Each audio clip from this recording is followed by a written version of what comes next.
ইতিহাস তৈরি করল সরকারি মেডিকেল কলেজ ও জিবিপি হাসপাতালের কার্ডিওলজি বিভাগ। সম্ভব হয়েছে প্রথমবারের মতো লিডলেস পেসমেকার স্থাপন করে ৭১ বছরের এক সংকটাপন্ন রোগীর জীবন রক্ষা করা। রাজ্যের চিকিৎসা ব্যবস্থায় এক যুগান্তকারী মাইলফলক হিসেবে বিবেচিত হচ্ছে অত্যাধুনিক প্রযুক্তির এই সাফল্য। এই ঘটনা শুধু একটি চিকিৎসা সাফল্যই নয়, বরং প্রমাণ করেছে আধুনিক স্বাস্থ্য সেবায় উদ্ভাবনী প্রযুক্তি ও সমন্বিত চিকিৎসার গুরুত্বকেও। সম্পূর্ণ হার্ট ব্লক, মস্তিষ্কে আঘাত এবং সেপটিক শক এই ধরনের একাধিক গুরুতর অবস্থায় ভর্তি করা হয়েছিল রোগীকে। এই জটিল পরিস্থিতিতে একত্রিত হয়ে দ্রুত ব্যবস্থা গ্রহণ করেন বিভিন্ন বিভাগের বিশেষজ্ঞরা।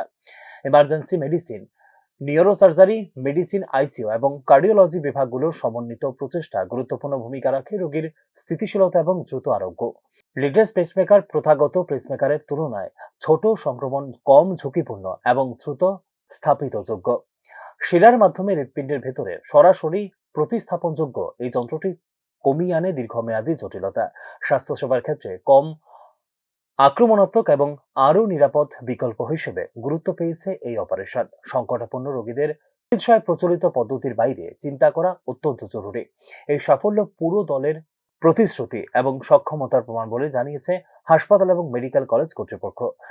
আধুনিক স্বাস্থ্যসেবা শুধু প্রযুক্তি নয়, দক্ষতা, সমন্বয় এবং উদ্ভাবনী চিন্তাধারার সমন্বয়ের মাধ্যমে সম্ভব বলেও জানিয়েছেন চিকিৎসা বিশেষজ্ঞরা। Bureau report, news now.